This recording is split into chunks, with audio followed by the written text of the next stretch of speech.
Re-bienvenue sur le podcast Altitude. Aujourd'hui, on reçoit Noémie Bélanger, qui est directrice pour les CHSLD, Centre d'hébergement en Montérégie au Québec. Je vais la faire vraiment sentir de bien le dire parce que je le connais, je me connais, je parle tellement vite que là, je me le suis écrit pour ne pas mélanger les lettres. Et aussi, Noémie, c'est aussi une stratège en compassion organisationnelle et elle offre un parcours de réflexion stratégique aux PME avec une méthode de photolangage dont on va jaser un peu plus dans l'épisode. Et en plus de tout ça, eh bien, Noémie, c'est l'autre du podcast qui fait du bien, qui parle de plaisir au travail. En plein notre sujet aujourd'hui parce que je veux qu'on jase de l'art subtil de ne pas avoir d'attente. Donc, bienvenue sur le podcast, Noémie. Bonjour, merci. J'allais dire Noémie, Naomi. Ça va Merci bien? pour l'invitation. Bien, certainement, ça va super bien. Je suis tellement contente de te recevoir ce matin. Il n'y a pas longtemps, c'était moi qui étais de l'autre bord du micro quand je suis allée te voir pour ton podcast, justement le podcast qui fait du bien. On a jasé de gratitude. C'est tellement des choses que toi, tu incorpores dans ton travail aussi, right?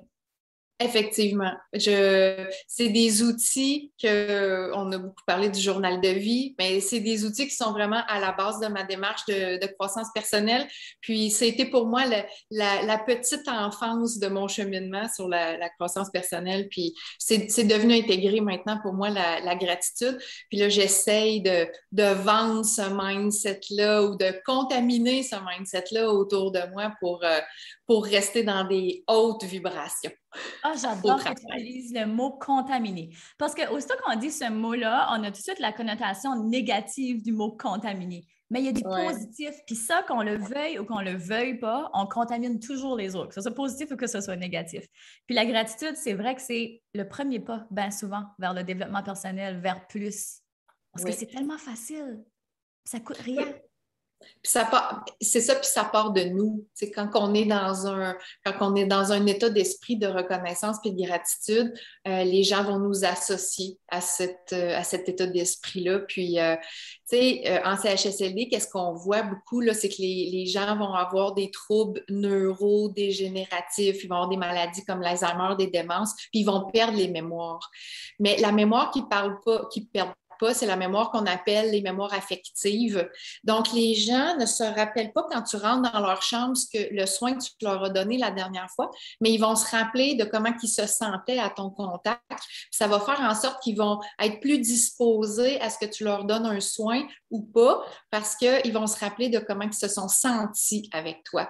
Mais ça, c'est intéressant parce que quand la maladie fait son œuvre, on est vraiment à même de le constater, mais ça fait le même effet dans notre inconscient quand on a toute notre conscience qui prend par contre toute la place, alors que ces personnes-là, c'est vraiment comme dans l'instinct là, qui vont ressentir si je me sens bien avec cette personne-là, je vais collaborer, mais ils ne décident pas. C'est leur inconscient qui les guide. Fait que la mémoire affective, de dégager ça, la reconnaissance, ça l'attire, c'est attractif. Hey, c'est un point que je n'ai jamais même pensé à aborder avec la gratitude et je trouve tellement ça puissant. Quand tu as dit ça, j'en ai eu des frissons. Parce que une de mes missions de vie, puis je pense pour plusieurs leaders de ce monde, même toi aussi dans ton travail, en tout cas, moi, c'est beaucoup plus que les mots que j'utilise. Je me concentre beaucoup sur comment je vais faire sentir les gens. Et ça m'a tellement aidée. Je pense à un épisode particulier de ma vie, par exemple, pour les conférences, ou quand on veut faire quelque chose de nouveau. Pour moi, les conférences, c'était tellement difficile parce que je suis une introvertie, puis sortir de ma zone de confort, c'était comme vraiment beaucoup. Ça, aller parler devant les gens. Mais je me disais tout le temps, puis c'est ça, tu sais, je parle vite, j'oublie souvent des mots, je commence une idée, je la finis pas, mon cerveau va trop vite, tu sais, fait que je me suis dit, mais les gens pourront pas me suivre, puis si j'oublie, puis tu sais, mais je me disais, sais-tu quoi, le plus important, c'est comment tu vas faire sentir les gens. Fait que ce soit justement dans un contexte comme le mien ou un contexte comme le tien, où est-ce que tu peux devenir tellement une meilleure aidante si tu te concentres sur cette énergie-là, de juste vouloir faire du bien. C'est au-delà du soin que tu apportes. Regarde comment ça devient plus facile dans ton travail. Mm-hmm. Ah, c'est magique. Merci beaucoup d'avoir apporté ça. Tu sais, quand on a fait le podcast ensemble, je suis vraiment après à te découvrir. J'ai tellement trouvé que tu étais une leader hors de l'ordinaire. Puis c'est ma prochaine question pour toi. Qu'est-ce qui a été le déclic pour toi de faire plus que ce qu'on te demande, par exemple, dans ton travail? Parce que tu pourrais t'arrêter juste à ce qu'on te demande avec ton titre de gestionnaire. Mais tu vas tellement au-delà de ça, c'est tellement précieux pour toi, le plaisir au travail. Donc, ça a été quoi le déclic pour toi? Il y a plusieurs choses. C'est sûr que là, je travaille dans une organisation qu'une des valeurs importantes, c'est l'audace. Donc, dans les dernières années, je dois dire que j'ai beaucoup utilisé cette opportunité-là qu'on nous donne, dans le fond, pour pouvoir innover puis think outside the box. Donc, j'utilise ce droit-là d'avoir de l'audace. Ensuite de ça, j'ai fait un parcours de croissance personnelle avec le photolangage. On pourra reparler de la démarche de photolangage un peu plus tard, là, mais pour me questionner sur ma mission de vie, ma zone d'excellence. Puis j'ai beaucoup compris que moi, pour avoir mon propre plaisir, fait que j'ai fait ma propre démarche, dans le fond, sur c'est quoi mon plaisir au travail à moi, parce que je voulais emmener plus de plaisir en général dans ma vie, d'être plus dans le flow, que ça soit plus facile, que toutes les choses arrivent les unes à la suite des autres, puis arrêter d'être dans le contrôle, puis être plus dans le lâcher-prise. Fait que, j'ai dû faire ces étapes-là de tout comprendre comment que ma tête elle faisait pour me bloquer moi-même. Donc, dans cette démarche-là, c'est ça, j'ai compris beaucoup que la créativité, c'est une de mes forces, mais je dois m'autoriser à y avoir accès. Ensuite de ça, j'ai aussi, tu t'attendais pas à avoir une réponse en 8 étapes. J'aime ça, le plus tu parles, je suis comme, mais c'est donc bien intéressant. Puis ça commence toujours par nous, hein. Encore une fois, un super de bel exemple. C'est comme ça a commencé par toi. Tu voulais, toi, avoir une meilleure qualité de vie au travail. Exactement. Non, c'est exactement magnifique. ça. Puis l'audace. Wow. OK, on continue. Ensuite de ça, j'ai créé fait que ça a commencé comme ça, mais c'est évolutif. Donc là, j'ai aussi eu des rencontres avec mes employés. Puis il y a une employée, elle cherchait, puis j'ai un épisode de podcast avec Laurence, qui est le numéro 3, je crois, dans le podcast qui fait du bien,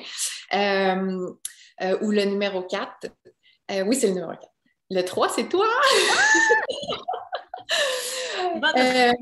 Et puis, on a eu une conversation dans le cadre de notre relation, là, tu sais, que je suis sa boss, là, ou sa patronne, je ne sais pas comment le dire, là, je suis sa supérieure immédiate. Puis, on parlait de plaisir au travail, puis elle me dit, mais il y a des choses que j'aimerais faire, mais je n'ai pas le temps de faire. Là, on a exploré ces croyances limitantes de mais pourquoi, puis comment tu décides de le prioriser? Parce que pour vrai, mes employés, ils ont vraiment énormément de latitude, là. Tu sais, ils peuvent construire leur pratique professionnelle comme ils veulent, mais tu te rends compte que c'est ça, on s'impose des limites à non, je ne peux pas aller dans le plaisir. Il y a quelque chose de tabou sur c'est indécent d'avoir du plaisir. J'ai-tu le droit d'avoir plus de plaisir que l'autre? Moi, comment? Donc, il y a cette réflexion-là de c'est quoi mes propres limites par rapport à mon plaisir au travail. Puis, cette personne-là m'a vraiment allumée sur que je me mettais des limites parce que peut-être que ce qu'on s'attend de moi, puis j'ai décidé comme de laisser tomber ces barrières-là et d'avancer dans des projets créatifs d'innovation de me donner le droit de l'essayer. Puis ça crée un cercle vertueux de plus tu fais de choses que tu aimes, plus tu aimes aller travailler, puis plus tu as d'énergie à faire des choses que tu aimes justement peut-être un peu moins. Puis ça te stimule à trouver des stratégies aussi pour soit automatiser des choses que tu aimes moins ou déléguer pour être une plus grande portion de ta journée dans ta zone de génie, dans le fond. Ah, tellement! Puis je savais que cet épisode-là, ça allait être magique parce que tu sais, le podcast s'adresse beaucoup à des entrepreneurs, à des femmes ambitieuses qui veulent se lancer en entreprise, mais beaucoup sont déjà dans leur travail en ce moment, puis sont peut-être juste en train de penser à mais comment je vais me sortir de ça, puis j'aimerais ça monter autre chose, mais tu sais, tout de suite, il faut que je garde mon emploi. Donc, c'est important de trouver une façon d'être heureux dans son travail. Et ce que tu amènes, deux choses pour moi qui m'ont vraiment, qui ont vraiment venu me chercher, c'est l'audace. L'audace, parce que quelque chose qu'on retrouve en travail et en entrepreneuriat, c'est cette croyance limitante-là qu'il faut que ce soit difficile, qu'on n'a pas le droit d'avoir de plaisir, qu'on doit travailler fort, mais on se limite sérieusement soi-même quand on pense ça. Puis c'est ma prochaine question pour toi. Qu'est-ce que tu aurais envie de répondre aux gens qui disent que c'est impossible d'avoir du plaisir au travail? Premièrement, je démontrerais beaucoup de compassion parce que c'est vrai que c'est pas quelque chose qu'on apprend. dans le fond. Moi, j'ai créé avec le photolangage des ateliers pour aider mes employés à amplifier leur plaisir au travail. Puis, comme je te dis, j'ai rencontré plusieurs croyances limitantes sur le plaisir. Fait que, est-ce que c'est impossible? Bien, c'est sûr que si tu crois que c'est impossible, c'est impossible. C'est ça, c'est une des premières choses. Si tu crois que tu vas échouer dans quelque chose, ben, tu as raison, tu vas échouer. Fait que, premièrement, ça part de là. Est-ce que c'est que tu crois puis ce que tu as envie de croire? Exact. OK. Ensuite, c'est ça que je répondrais. Maintenant, je crois que c'est possible de prendre notre niveau de plaisir puis de faire des expériences pour chercher à l'amplifier. Fait que c'est exactement ça que je propose dans le fond, dans le cadre de l'entreprise. C'est on va regarder où se trouve ton plaisir actuellement, où il pourrait avoir plus de plaisir. Puis on va regarder aussi comment on peut amplifier les sources de plaisir qu'on a déjà. Puis là, ben, les gens, ils sont comme, ben, ils sont autonomes, là, je leur, comme patronne, comme boss, je leur donne le droit d'enlever leurs barrières. Puis là, c'est comme, il n'y a pas de limite, là. C'est quoi? Puis, les gens, ils ne partent pas sur des affaires si fly que ça, là. Ils se rendent compte que c'est ça, ils font des prises de conscience. Fait que c'est pas impossible, mais ce qu'on se rend compte, parce que j'ai fait la démarche moi-même pour moi avant de le proposer aux employés, c'est que c'est pareil comme le journal de gratitude. Il faut que tu te lèves le matin, tu prennes ton papier et ton crayon, puis que tu te poses la question. Fait en te levant le matin ou en arrivant au travail, puis en ayant prévu à ton horaire un moment d'arrêt pour te questionner sur OK, j'ai choisi des moyens aujourd'hui, comment que je vais faire arriver ces moyens-là? Nécessairement, ça l'oblige ton cerveau à réfléchir à tes sources de plaisir dans ta journée. Puis juste ça crée comme plus de plaisir parce que tu es dans ta créativité puis tu penses au plaisir. Ton cerveau peut juste penser à une chose à la fois. Hein? Fait que si tu es en train de te demander comment je vais avoir plus de plaisir, ben, il n'est pas en train de penser à autre chose. Ah, tellement! Puis le pouvoir de question. Oui. Tu sais, puis de ce qu'on laisse prendre la place dans notre tête aussi. C'est à ce qu'on décide de donner de l'ampleur ou non. C'est sûr que c'est comme tu disais tantôt, c'est sûr que si tu dis que c'est impossible d'avoir du plaisir, ça va être impossible. Ton cerveau, il veut que tu aies raison, là. Oui. Mais la beauté de l'être humain, c'est qu'on est capable d'avoir une conversation avec nous, puis comment on dit, debating, là, tu sais, de vraiment dire, OK, ben regarde, moi, je suis pas d'accord avec ça, je choisis plutôt la gratitude, je choisis plutôt le plaisir. Fait que je trouve ça tout simplement fantastique. Là, j'aimerais que tu nous parles un peu plus de ta méthode du photolangage. Donc, qu'est-ce que c'est exactement? C'est une méthode qui a été développée en Israël. Donc, c'est quand même des années 2010 que ça a été développé. Ce que ça propose, en fait, c'est des jeux. C'est une façon de faire du coaching ou d'accompagner des gens pour prendre du recul ou apprendre, avoir des perspectives différentes sur une situation qu'on veut faire évoluer dans notre vie. Donc, ça peut être soit en individuel ou ça peut être avec un travail d'équipe. Ça peut être au sein d'une équipe qui ont des enjeux qu'ils veulent adresser. Puis le photolangage, il y a des recherches qui ont été faites sur ça. Donc, il y a des articles scientifiques qui sont publiés sur le fait que quand tu adresses une problématique à travers une image, donc là, on travaille avec des jeux de cartes qui proposent des dizaines et des dizaines d'illustrations. Quand ton cerveau regarde une image, nécessairement, c'est le cerveau droit qui va entrer en scène, qui va entrer en jeu. Donc, toute ta réflexion, j'ai le mot self-talking, mais tantôt tu disais... L'analyse. Oui. L'analyse, oui. Côté gauche. Ouais. Là, c'est comme il tombe en remote, puis c'est le cerveau droit de la créativité, de l'intuition, puis de l'inconscient qui embarque. Donc là, ça te permet de voir ton problème ou ta situation avec des yeux différents, avec une perspective différente. Et puis, tu vas faire des prises de conscience, tu vas réaliser qu'il y a des choses qui sont importantes pour toi, il y a des choses que tu n'avais pas compris de toi encore, que si tu fais juste rester dans ton rationnel puis ton cerveau gauche, tu vas juste comme ressasser tout le temps les mêmes idées puis tu tournes en rond. Fait que le photolangage Dans le fond, c'est des formations que j'ai suivies pour être intervenante en photolangage avec une belle gang au Québec, mais il y en a vraiment des communautés partout dans le monde. Là. C'est ça qui est vraiment génial aussi. Des fois, tu cherches des idées de créer des ateliers, puis là, tu vas voir qu'est-ce qu'ils ont fait au Japon. Fait que c'est vraiment trippant. C'est Mais partout, là. c'est ça. Wow. Donc, mais donc, moi, c'est un produit que j'utilise. Le photolangage, ça peut se faire avec d'illustration. Mais bon, moi, c'est ça. J'utilise quelque chose qui est un produit qui est tout packagé, dans le fond, pour faire de l'accompagnement en photolangage. Et puis, ça l'aide aussi beaucoup les gens, c'est ça. Ce qui est intéressant aussi, les prises de conscience qu'on fait, c'est quand on travaille en équipe, on regarde la même photo, on ne voit pas la même chose. Donc, ça nous aide aussi à faire la prise de conscience qu'il n'y a pas une vérité. Tous les points de vue doivent être pris en considération, que tout le monde est... Tu sais, ça nous sort de notre perspective de me, myself, puis fait que c'est beaucoup utilisé aussi là, pour les dynamiques entre deux personnes ou entre une équipe de travail. Fait qu'il y a pas de... Il y a beaucoup, beaucoup d'applications à cette méthode-là. J'aime beaucoup, justement, ça doit tellement favoriser la communication, l'ouverture Communication, aussi. collaboration, ouais.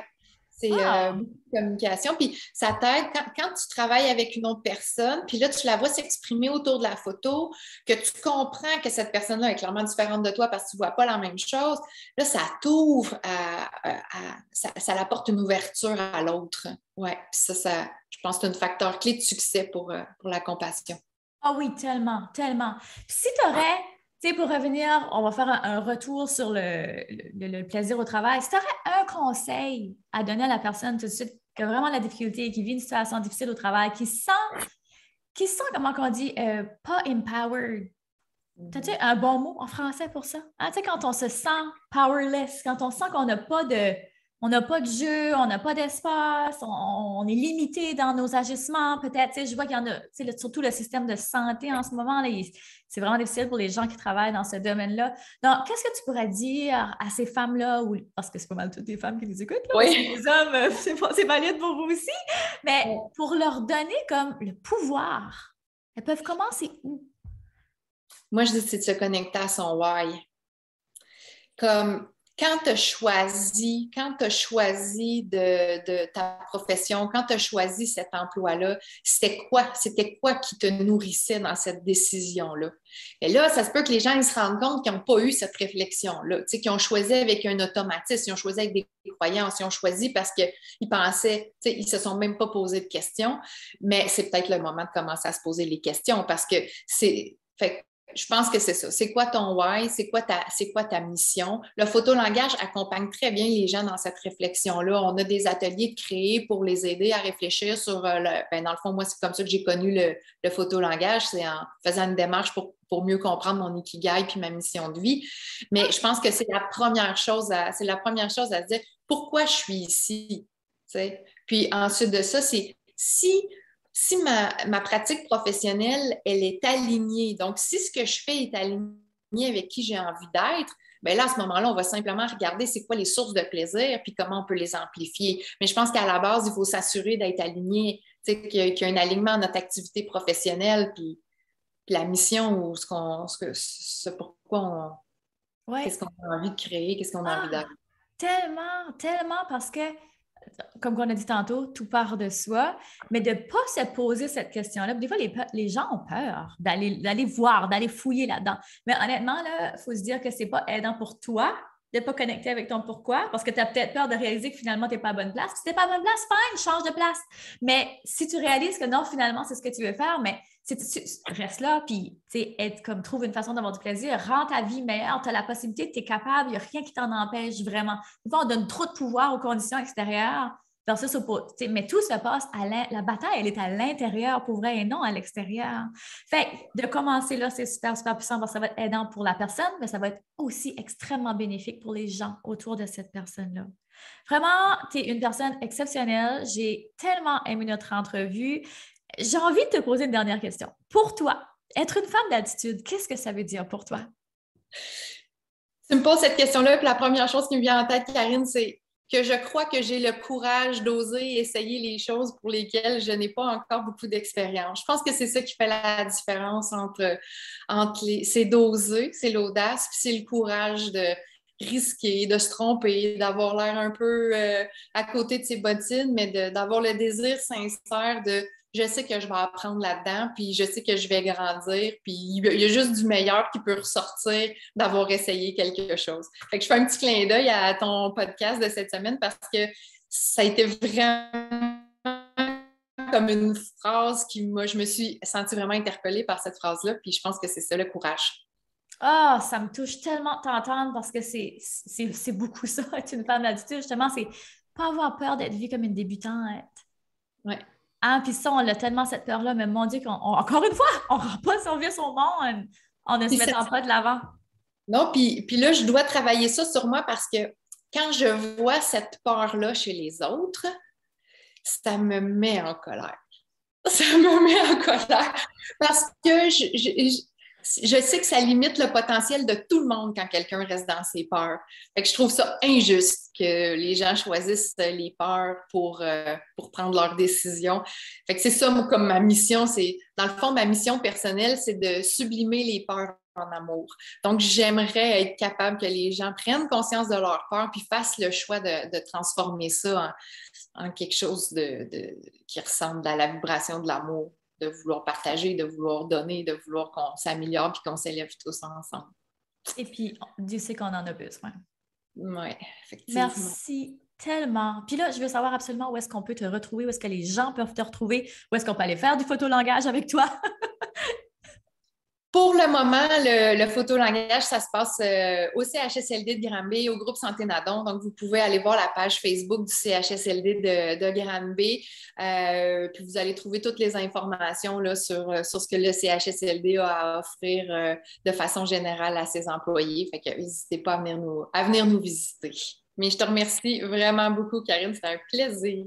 Ça fait tellement plaisir. Et aussi, dans le show notes de l'épisode, je vais mettre le lien vers ton podcast parce qu'il est sincèrement très bon.